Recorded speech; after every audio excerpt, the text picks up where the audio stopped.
Oh, to be a kid again. If only I had such innocence to not point out flaws and other small things in such an awesome title released for the Super Nintendo. The Great Cave Offensive, part of Kirby Superstar from 1996. And so now that I've lost that innocence, let's dive right in. So it starts by asking you if you've played this game before, but unfortunately, it can't seem to take no for an answer.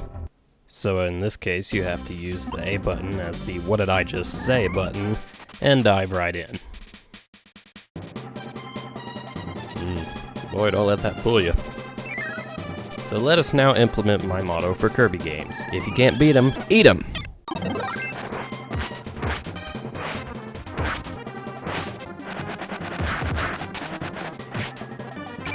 Well, of course you have to not hurt yourself in the process, but we doth found our first treasure.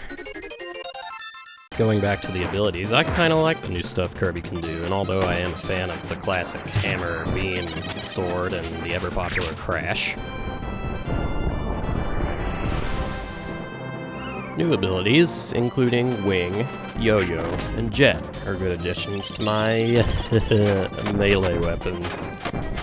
Boy, when you want a therapeutic experience with melee weapons, go with the parasol, or possibly the hammer. Mow them down. But unfortunately, I can't say other new features are really that enjoyable. Case in point, the creation of partners. While that's not a problem in and of itself, look how unreliable they are. They lose their understanding of physics, they break shit, they hang on to you for dear life, they break the same shit twice, they make out with you, and sometimes they even commit suicide. You can change your partner if you'd like, but in all honesty, it's probably just best to get rid of them whenever you can.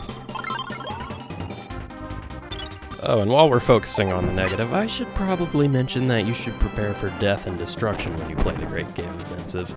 I mean, I think the game developers were like, failure shouldn't be an option, it should be an expectation. I mean, look at this. A bunch of pointless fatalities later, you find out, wow, this cave really is offensive, ain't it?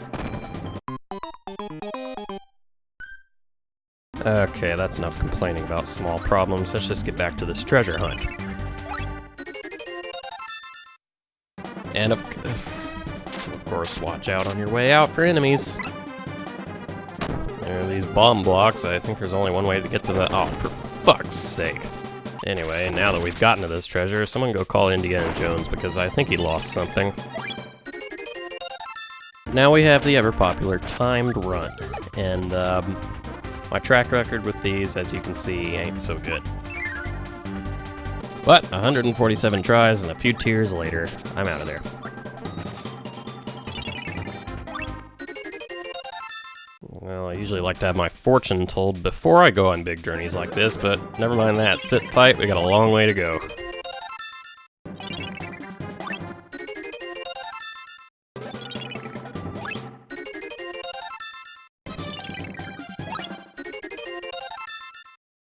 Now we're making progress, so what do you say? I guess I better take this opportunity to save the game and heal up.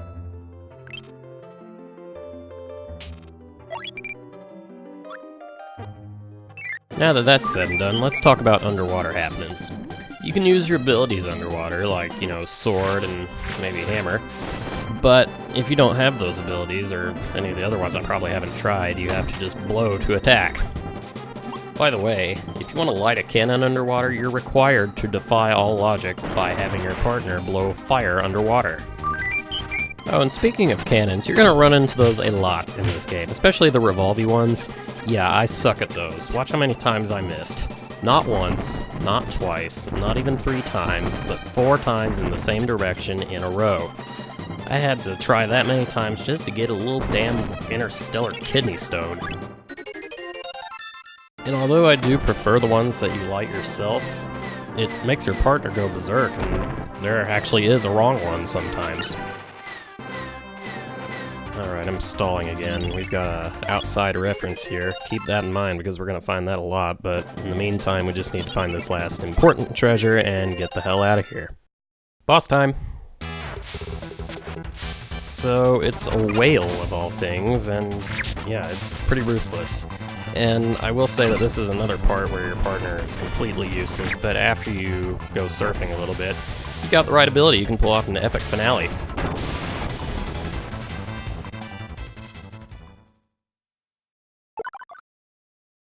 Hey, ever wanted to commit mass murder? Well, here's your chance. Let's ride the minecart into the next stage.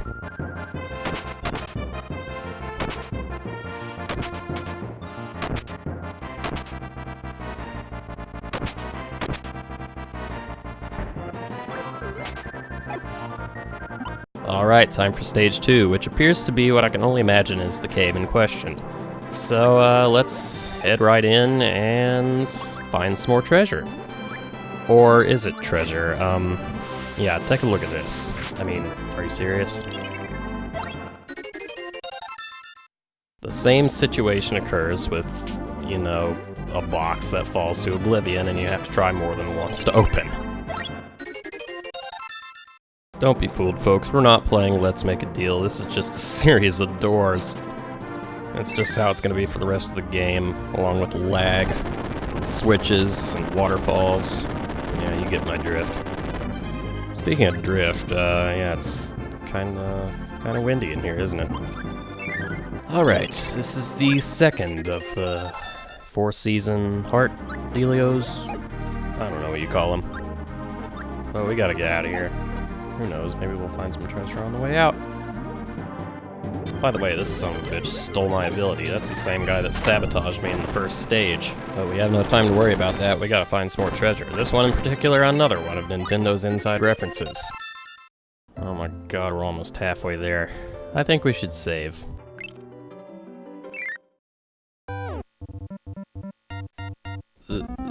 This is a boss? Are you serious?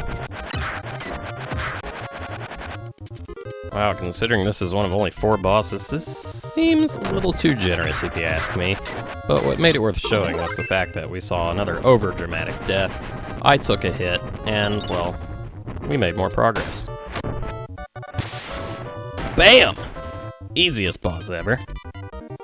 Alright, let's see here. Experience points, happy smile points, tenderness points, courage points. Good lord, look at all these points. I wish Whose Lines Is It Anyway was like this, you know, they just have, well, points.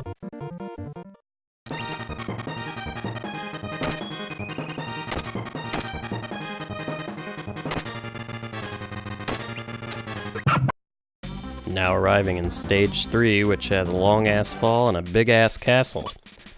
Let's venture on in and see what this has in store for us. Well, we're running into a few things old and new. Exploding coconuts, I don't know if those are new or not. I know this isn't new. I've done it before. These are probably new. And I know these sure as hell aren't new.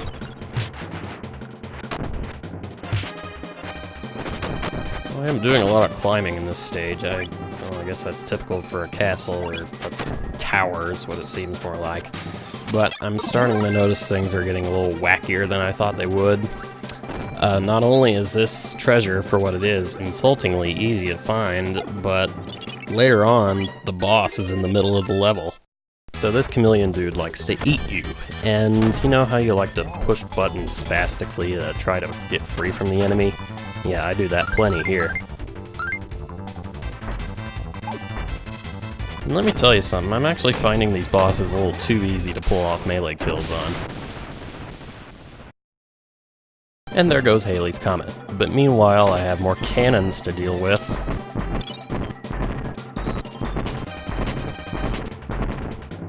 Oh, and let me tell you what's really got me steamed. You see that yellow pillar? Yeah, there's a switch to lift that up, and there's a treasure behind it. But I later discovered that it requires 2 human players to get. So I just wasted my time, and found out that it's just not worth it. Alright, another candlelit area, and wait a minute, was that a door? Well, I'll be damned.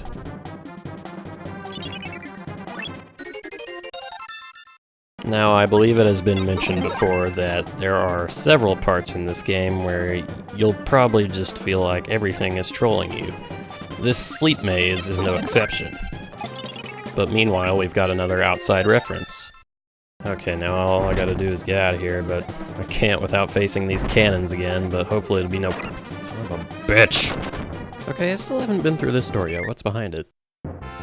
Oh, for God's sakes, you're telling me this was here the whole time? Oh, well. I guess if I was speedrunning the game, it would be really angering, but... I don't know. Let's move on to stage 4.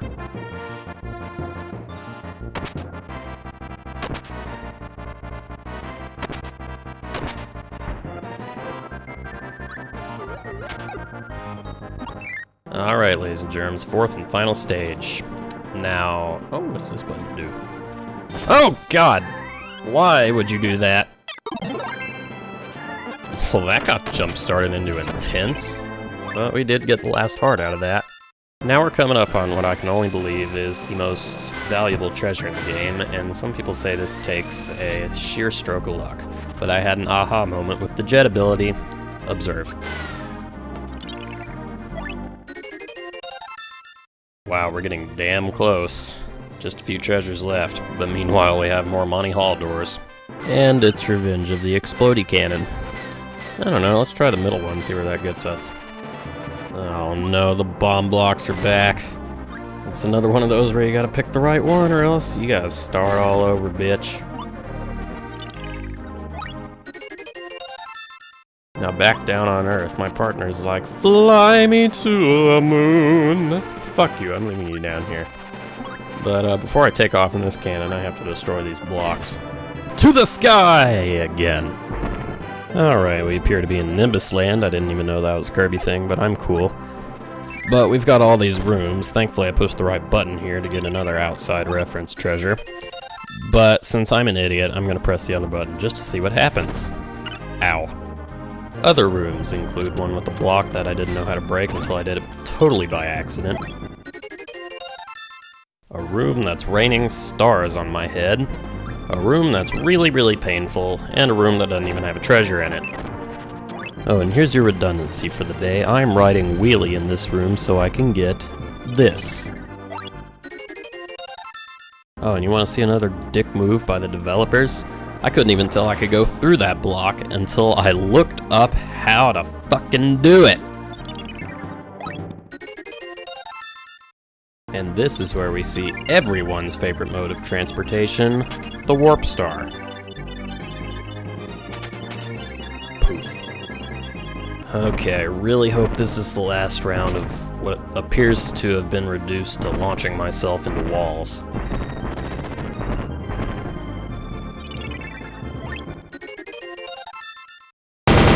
Wow, the game must think I'm being literal when I say it's all downhill from here.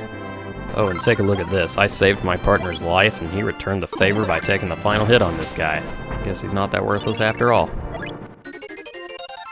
Terrifying raccoon dolls aside, I believe we're on the home stretch, folks. I just gotta cut these platforms in the right order and grab this, I believe, penultimate treasure.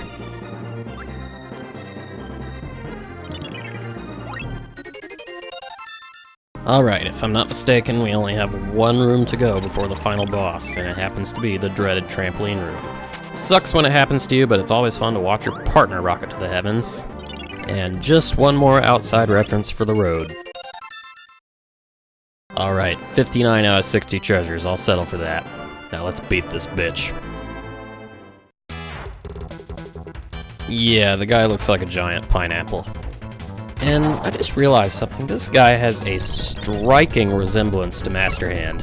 I mean, observe the next few moves for a little while.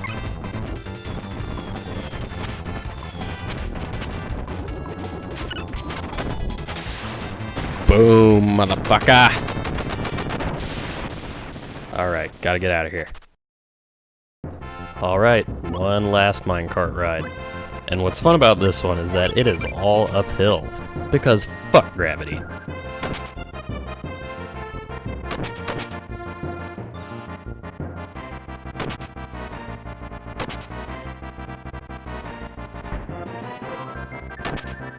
But wait, there's more!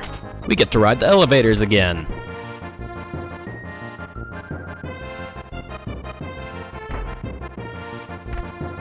And there you have it, we're at the top. And now we show up here, oddly enough, with no door. And And if you're wondering what this place was for in the very beginning of the game, well, here's your answer.